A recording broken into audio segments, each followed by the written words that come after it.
Good morning and welcome in. This is 5 Clubs on Golf Channel. You are a vital part of our game. Thank you for having me on. All the way to the green. It was, whoo, boy, was that fun. I've always wanted to be on 5 Clubs. Thanks, Gary. Good morning. Welcome into 5 Clubs on a Wednesday. It's Little Friday around here. It is Golf Channel. It is PGA TOUR Radio, Channel 92 on Sirius XM. I'm Gary Williams. You know this program is presented by Century Insurance. Their business is business insurance. If you want to or need to evaluate yours, do it with them. They want to be right by you. They're right by us. And they are deeply embedded in the game of golf with the USGA, with the First Tee, with the PGA Tour. It is Century Insurance. On this Wednesday, we got dogs, we got picks, but also one of my favorite people, not only because I love his company, it's very infrequent now, but also I appreciate the way that he views the game of golf. That's Frank Nobilo of the CBS. They begin their season this week at the Farmers Insurance Open. Excited to talk to him about not only presently and Brooks Koepka, but bigger picture, some Scheffler stuff, and then also looking ahead to what the PGA Tour might look like, because I remember having a lengthy conversation with Frank a little bit over a year ago about where all this was going. He had some, as usual, very thoughtful, thoughts that he had on it. So looking forward to that. And then Taylor Twellman. Never talked to him, but followed his career, obviously, as an elite soccer player and an analyst now, formerly of ESPN, now MLS analyst for Apple TV. He is competing this week at the Hilton Grand Vacations Tournament of Champions. They've turned this event into not only a celebration of what transpired last year on the LPGA, but also intermingling a lot of celebrities, which I think is optically is very, very good. Now, the optics this weekend down there at Lake Nona, they're not accustomed to frost delays. It could be below 40 this weekend. Now, we may be seeing the likes of Joe Burrow or Jim McMahon this weekend. 9 degrees in Charlotte. Wow. So Taylor Twellman, Frank Nobilo to come. And I mentioned the Hilton Grand Vacations Tournament of Champions. I'll get to that. And a couple thoughts about the LPGA at large here in just a minute. But yesterday, Brooks Koepka spoke to the media because regardless of performance for the foreseeable future, they're going to use him, and I mean this not like use him in a bad way. Why wouldn't they? They have introduced him in a very profound way when it comes to all of their pre-tournament media and promotion for this particular event. They're going to do it next week in an event that he's won at the WM Phoenix Open. And that's why I'm interested to know how much additional value, if he plays exceptionally well, whether it be this week or just periodically throughout the year, are they going to get. They already got the big win because he's back. But if you look at his career, and I don't know how much it's going to change. I think if things change, look, I expect him to win again. Where, again, that's such a frivolous endeavor to say he's going to win here, he's going to win there. Of course, we got picks at the end of the show. Look at the duplicity of this program. Well, if you look at his career, it's one of the great anomalies because, look top right, PGA Tour wins 9. Among the 9 are 5 majors. Now, if you want to extrapolate the modesty of the wins that the likes of, Seve Ballesteros or Bernhard Langer had on the PGA Tour in relation to their major championship haul, and of course, Bernhard Langer only won 2 majors. Seve won 5 like Brooks did. He tried to make it over here, and what I mean by make it, it's not about performance, it was about comfort. He never found the comfort, so he didn't have the bulk of his starts on the PGA Tour. He went back to the European Tour, now called the DP World Tour.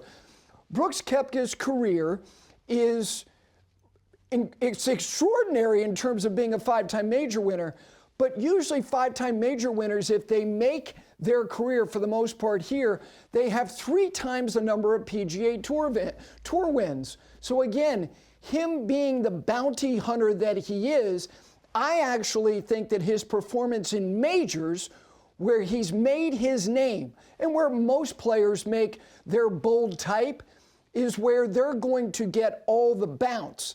particularly if he wins one, but if he performs exceptionally well. And look, there's going to be value to him if he wins a PGA Tour event, but I think the return itself is the greatest value they're ever going to get from him, that he chose here as opposed to there, meaning Live Golf. And it's not about taking sides, it's about the reality of what this appears to be.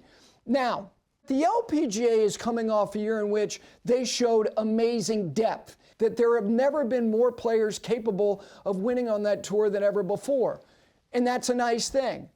However, stars will always drive the interest level from the masses. And that's where I think that Nelly Korda has such incredible value to them. What she did the previous year, look, if you got Craig Kessler and you got Chad Coleman, who's their new CMO, who I'm going to talk about in a moment about, the fact is, if you look at their season, if you look at the players who won multiple times on the LPGA. If you look at the total number of winners that they had last year, they had 29 different winners on the LPGA. That's great. Great depth. Depth is not really the thing you want to lead with. It's a nice thing to have because it allows you to tell more stories. But again, it's kind of like having an ensemble cast, and that can work, but it's always nice to have somebody at the top of the marquee who might drive a franchise like Mission Impossible.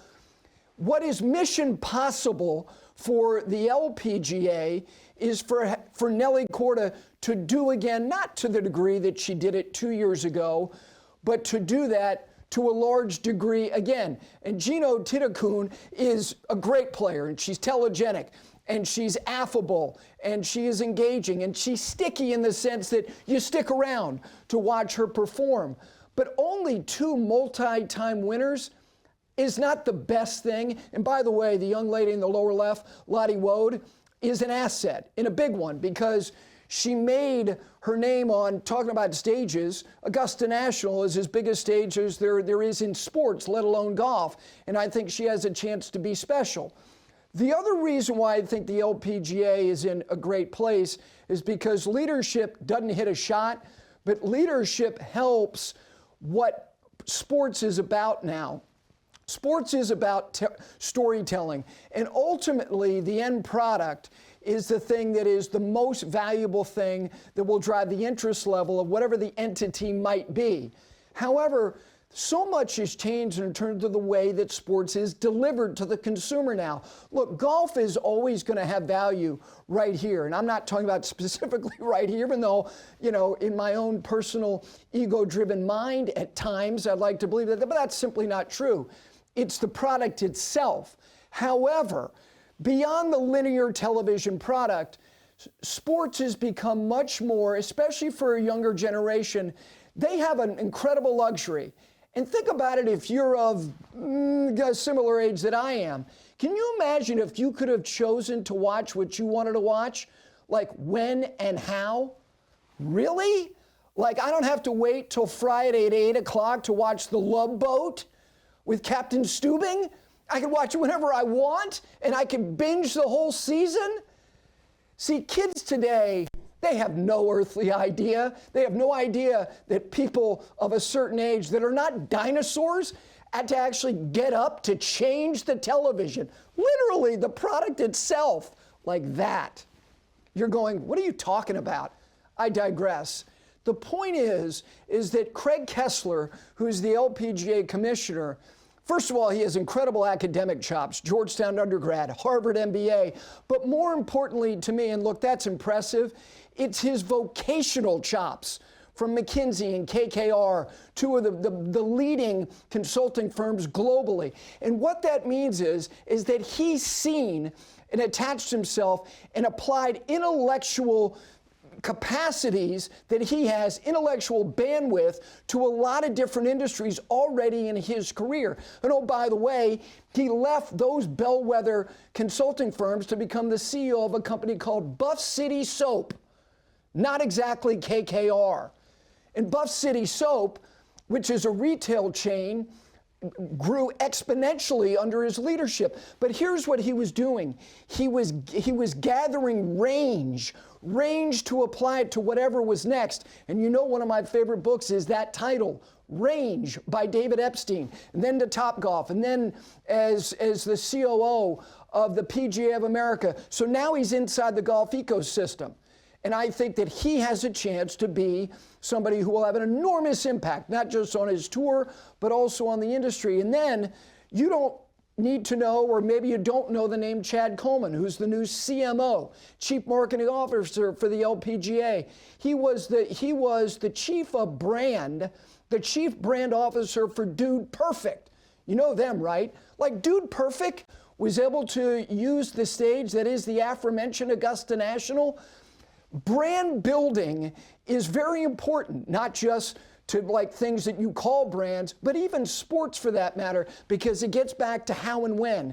NFL Films was so far ahead of its time because NFL Films at a time when the NFL was kind of fledgling allowed you to see the stories of the NFL in a condensed way.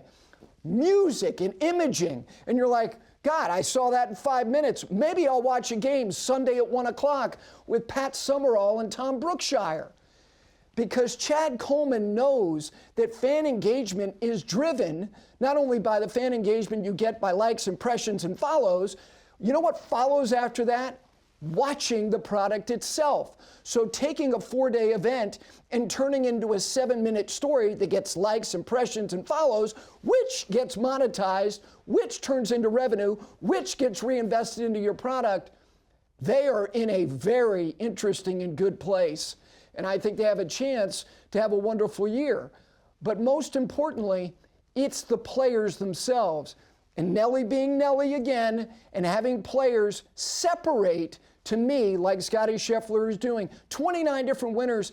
Depth is great, but you need people to do things that really drive conversations, like winning 2 or 3 in a row. When you go week after week with a different winner, you tell the story, then you move on.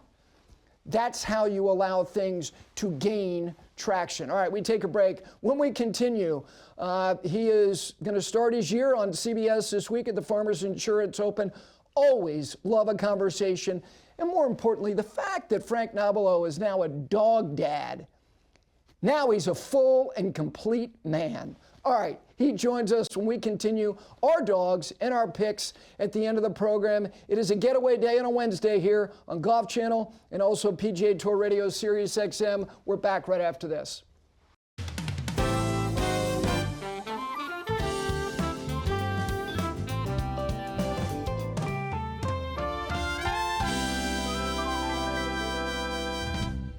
Welcome back in on a Wednesday here, 5 Clubs on Golf Channel and also simulcast on PGA Tour Radio. That's Channel 92 on Sirius XM. This segment is brought to you by Peter Millar. Everything I wear and have worn for 16 years.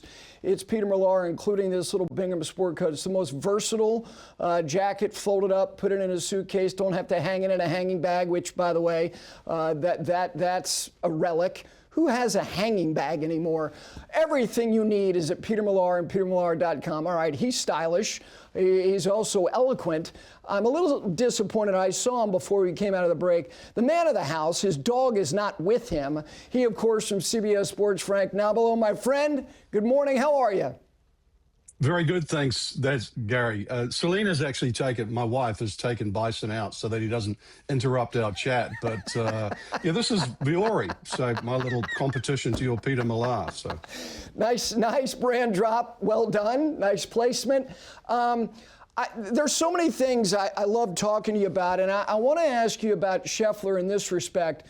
To contextualize what he's doing, because of what he's doing, there's an invocation of that guy, Tiger, and people reflexively go, how dare you?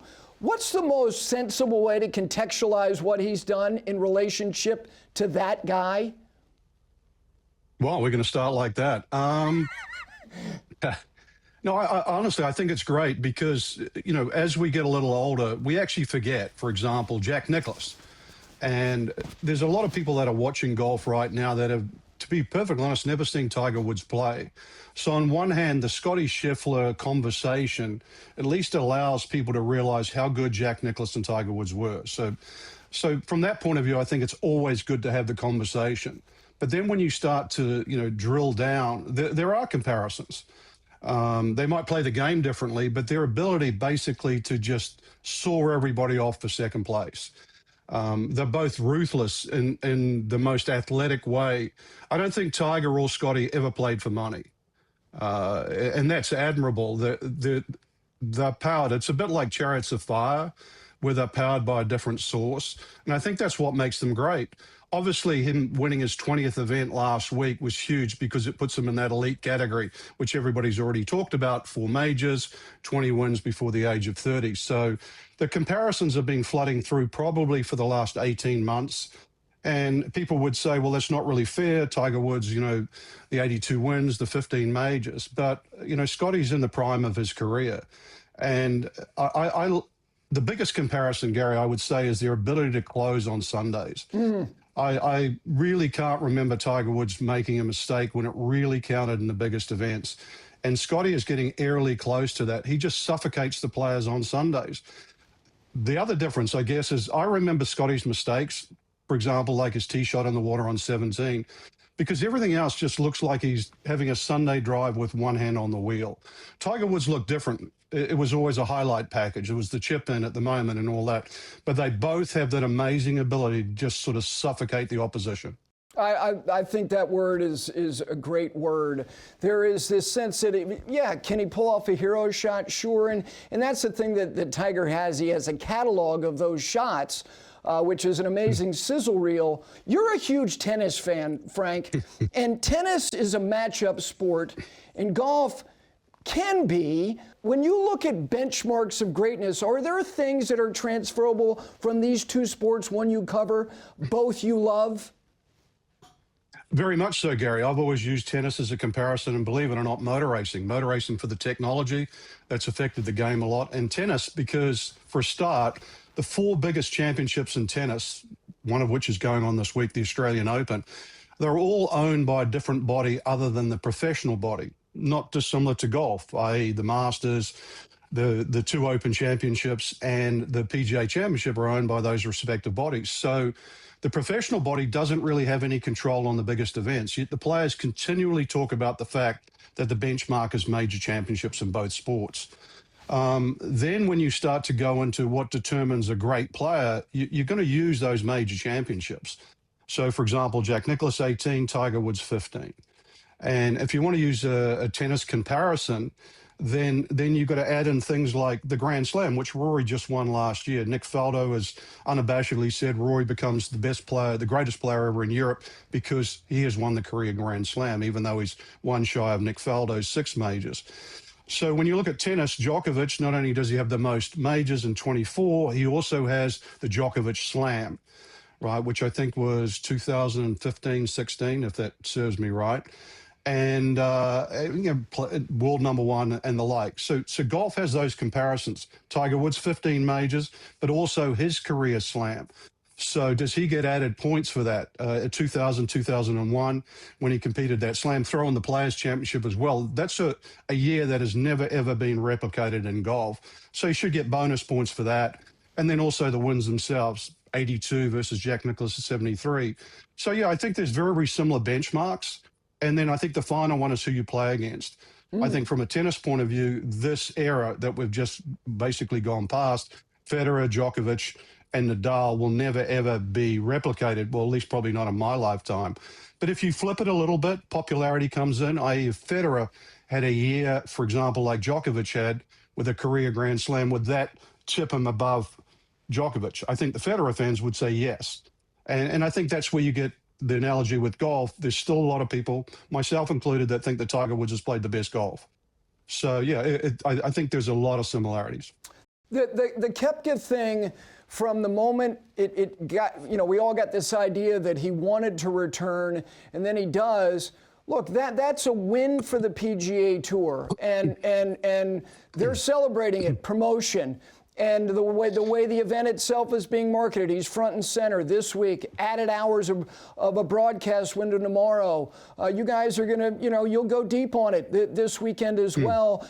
What added value does him playing well, whether it be immediately or eventually, add to the big win of him simply returning? Well, I think it's a great question, Gary. And just going back to the previous answer about major championships, 5 majors. Yep. And also the first live player ever to win a major championship. Obviously, Bryson followed that up the following year at the US Open. So it is a big win. There's no question. Right now, we are in the muddied water between the live and the PGA Tour. And I don't know how long that's going to continue. But while it does, each side celebrates a win. For example, Thomas Dietrich, who will not defend next week, has gone to live. So live is saying, hey, we've got Thomas Dietrich, we've got Ben Arndt. So there's no surprise the PGA Tour or us as broadcasters on this side of the fence are going to celebrate Brooks Koepka. But I do look beyond that because I've followed Brooks's career basically since it started, since he and Jordan Spieth both missed Q School in 2012. Brooks went to Europe. Jordan decided to go on sponsors' invites, and then they both corralled their way back to the PGA Tour. And Brooks is sort of that good villain, which I think we've lacked over the last few years. People don't sit on the fence with Brooks, and I think that's also what we need on our side of the fence. The contraction that it appears, I was joking, that a movie title could be The Road to Contraction. There was a movie title similar to that, because it appears that's, Frank, where we're headed in 2027. So how can less feel like more? Well, we can get Tom Hanks for a start. That's petition, right? Yeah, but then someone's going to die. Exactly. Yeah, if I put my player's hat on, I've never believed that, less is more, right? But I actually, I applaud what Brian Rolapp is trying to do. Hopefully I'll get a chance to meet him at Pebble Beach. I've heard a lot of things about him. So he is taking a different tack. If we can make events bigger, the feel of them bigger, then I get it. And I think one of the ways to start that is to start rotating. And we've talked about this for 15 years, really, rotating the FedEx Cup venues. Yep. Coca-Cola sells all over America, not just in Atlanta. FedEx flies everywhere, apart from, Memphis. And, of course, BMW sells cars all over the world. So I think, to be fair, BMW has at least tried to rotate some of its venues. But I can imagine a day when the FedEx Cup playoff is, for example, on the West Coast in prime time. And to me, that would be worth watching because you'd be looking at it from a different venue point of view. So there's a newness to it. And therefore, there's not a home field advantage to Rory, for example, at Eastlake. So I like the intangibles in that. So in that respect, I think we can make some of our biggest events, signature events, and the playoffs certainly go up a notch. And that I applaud. But like I said, as a player, you don't really want bye weeks, but we do have to rattle the cage. We can't take everything as given, and just because we've done it for the last 50 or 60 years, we have to do it the same way.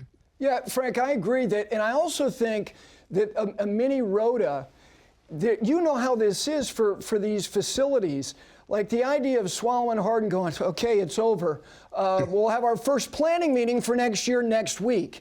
I think you can think ambitiously about venues that may be less inclined to go on an annual, and you go, no, just once every 4 years, and let's do a one-off, and maybe you'll like it, and maybe we can revisit that. And I agree with you wholeheartedly about the West Coast and climate and venue and primetime hours on the East Coast later in the day at the end of the summer, all of that.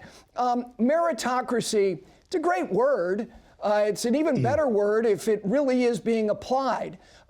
Relegation and elevation in this sport. Look, the dimple heads get into it, and they're watching this channel.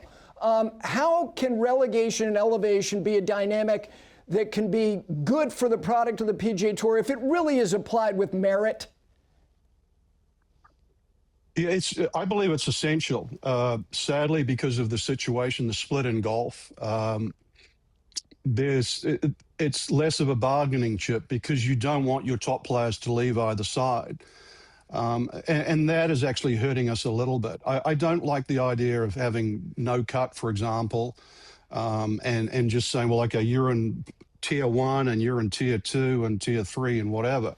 I've always thought golf was this. I've just had a visit from Bison, which is a little scary. No, it isn't. Bison is my dog. Yes. Hey, boy. Come on, it's Dogs of the Week today, Frank. Pick up Bison. Let's celebrate the man and how he ran away. He's going to snub me again. Okay. Completely losing my train. I've always thought golf was this huge funnel.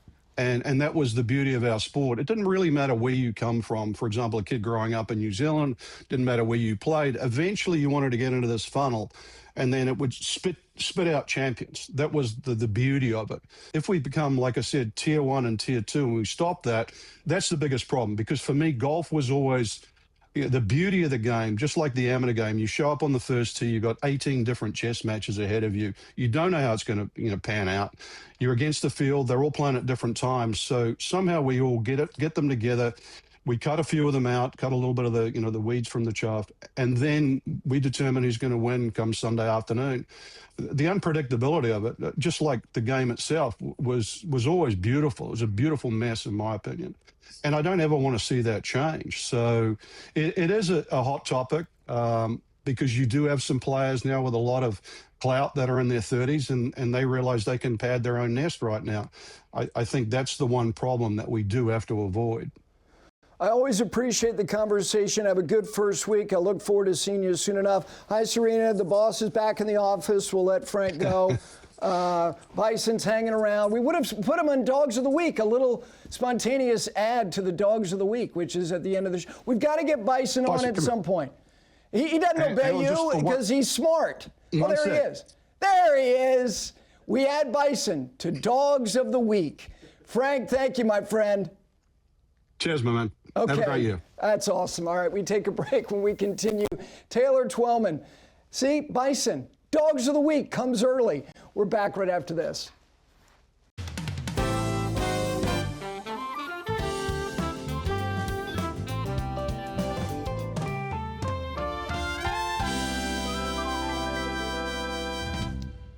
Back in this Wednesday edition of 5 Clubs live on Golf Channel, also PGA Tour Radio. That's Channel 92 on Sirius XM. This segment brought to you by Century Insurance. They do business insurance. If you need to or want to evaluate yours, do it with them. Plus, we love the fact that they're so deeply invested in the game of golf. Speaking of being deeply invested, probably he's an ill golfer. Because it's terminal. He won't turn away from the game. He is a lead analyst for the MLS on Apple TV, formerly at ESPN. He was solo fourth at the American Century last year. He was touching the lead heading into the last day. That's the deep end of the pool. Will he be there again this week at the Hilton Grand Vacations Tournament of Champions? He's got a decent pairing. We'll get to that as well. Taylor Twellman joins me now. My friend, good morning. How you doing? Good, Gary. Long-time listener, first-time caller, buddy. This is fun. Thank you for carving out time. I'm curious, as somebody who was an elite athlete in another sport, I don't know when you got turned on to golf. I know how much you love it. I know how much you love the fellowship, seeing new places, competing. When you decided you want to be really good at something, like what in golf did you identify that you needed to be proficient at to be really good? Gary, I was born in a golf family. I don't think a lot of people know this, but Jay Delsing, my uncle, and I grew up as a young kid grabbing the newspaper, looking at the Thursday, Friday results to see if Uncle Jay made the cut. And when he did, obviously our family, because his sister is my mom, we had a great weekend.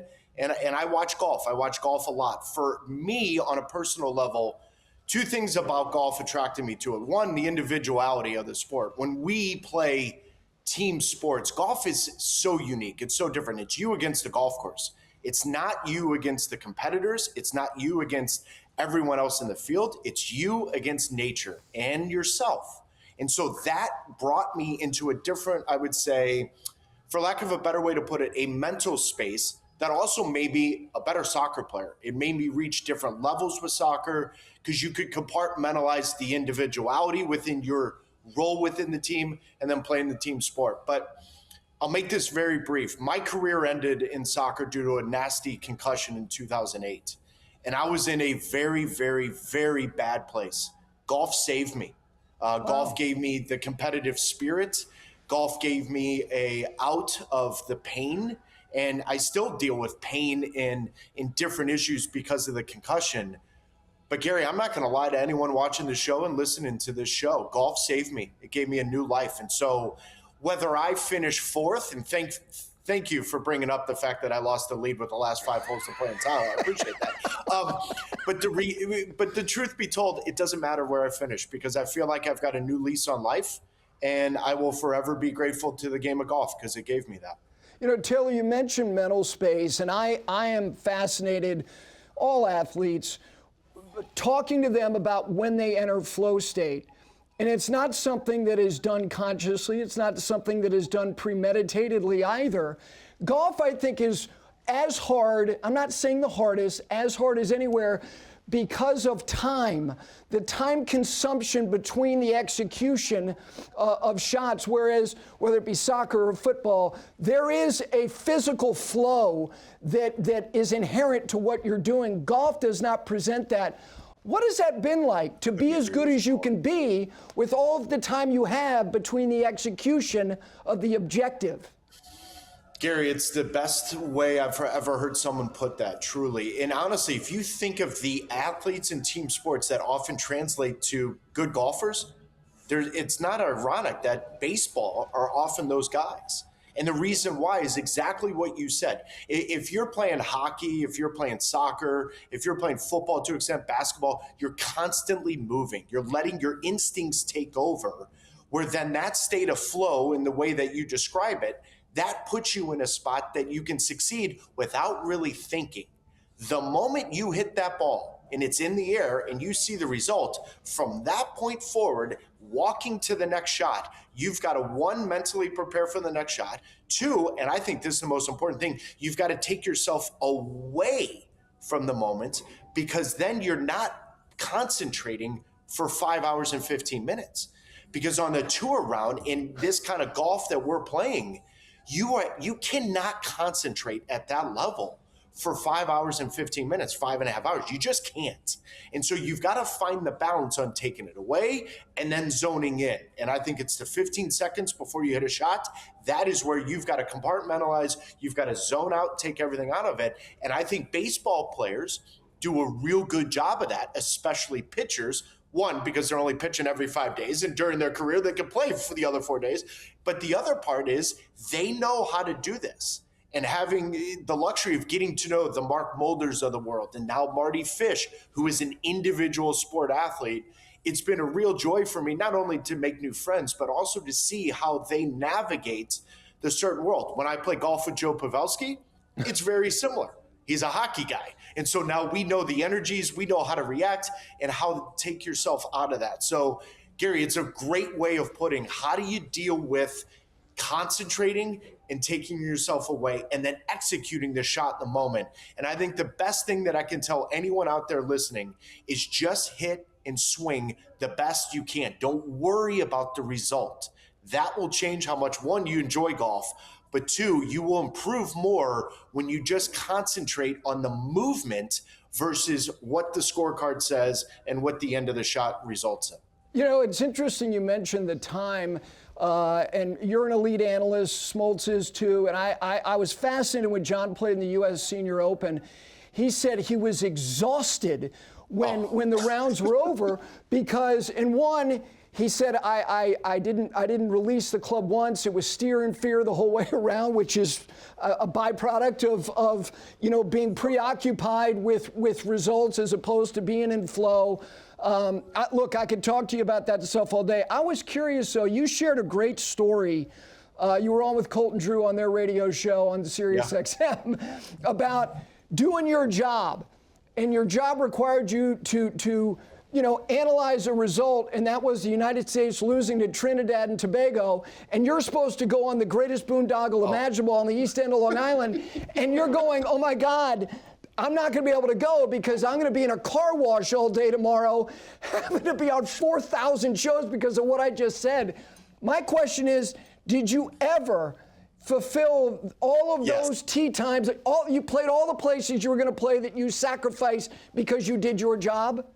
Gary, trust me. I made sure my invitation was replicated. When you're talking Friars Head, Shinnecock, National, all right in the thick of things, and let's go. Let's play Sabonic as well. Those four. And when I saw the clock at 91 minutes and the United States losing to Trinidad, and I'm sitting with Scott Van Pelt and all these SportsCenter anchors, and I'm sitting there thinking, do I tell them now?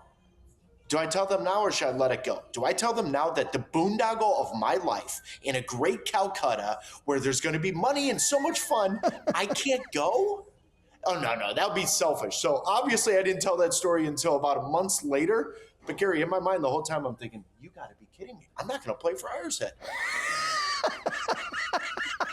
As the U.S. is losing a match that, you're thinking you can't lose this, and you're thinking I'm losing Friars Head. You don't understand. And I can't tell that story, Gary, to anyone else because that clip of what are we doing went around to 235 countries, and you know what I'm saying. No one would understand the first world problem that I had of not playing Friars Head the next day.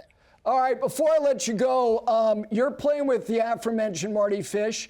You're also playing with Gino Tittacool, who's the best player in the world, who's coming off a fabulous year. When you get to play with some of the best players in the world, and you will this week, do you spend time looking at their on-course process?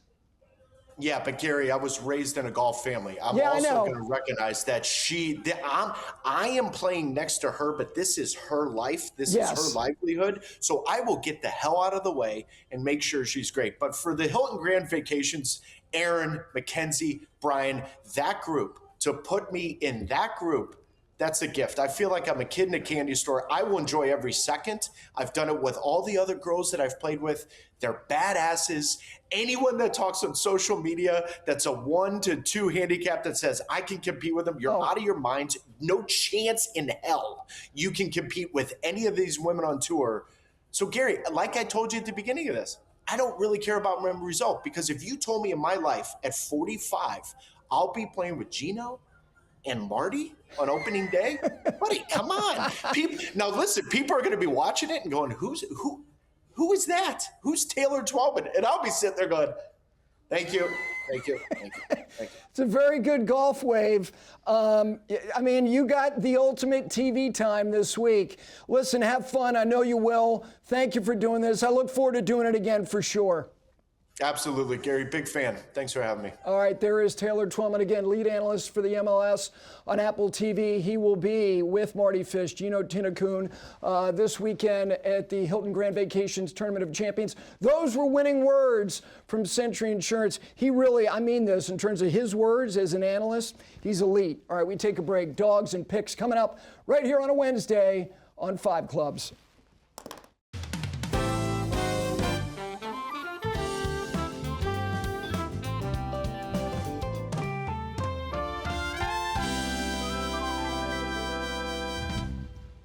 Back in, final moments here, final segment on a Wednesday. Dogs of the Week in just a moment. This segment brought to you by Peter Millar. As you start to see the spring line, even though it's very cold in a lot of places on their website, one of the items, the item that I'm wearing, this sport coat, this Bingham sport coat, is as good as it gets. But when you go to Peter Millar, whether it be one of their retail stores or to their website, everything you would ever wear in your life, whatever it is that you do, whatever it is that you like, is available to you there. It is the premier lifestyle brand.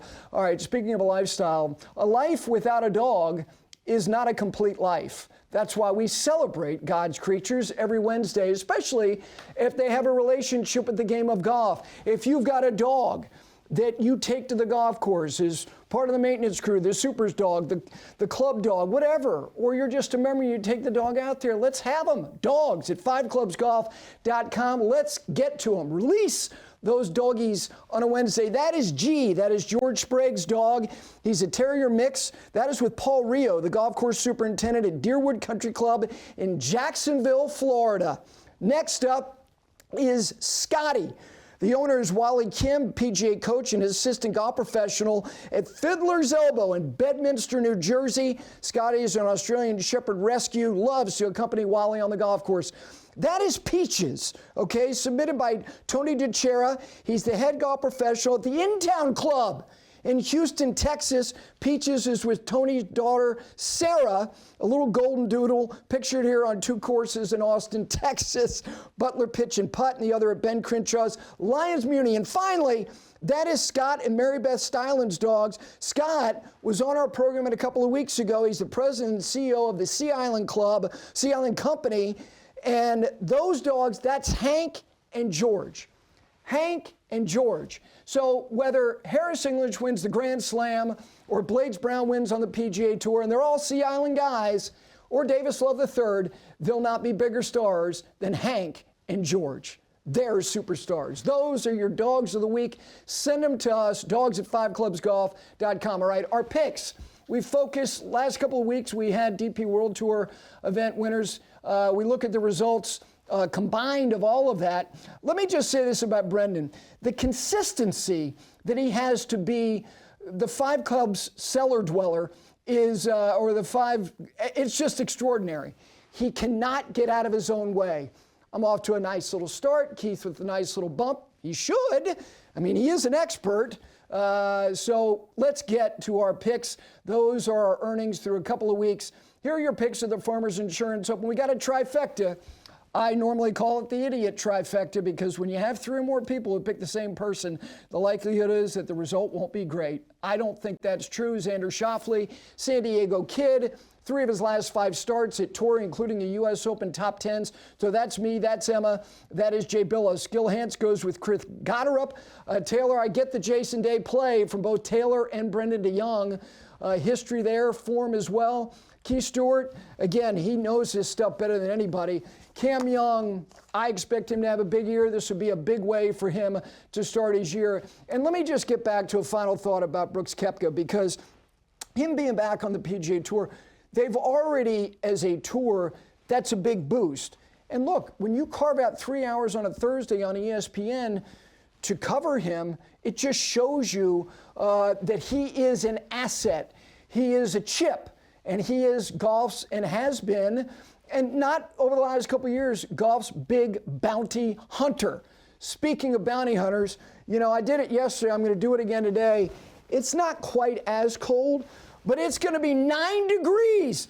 By the way, this is from my boy Kevin Shea down there at Frederica. I might have one of these on Monday. Stay warm. Enjoy the rest of the week. We'll see you Monday.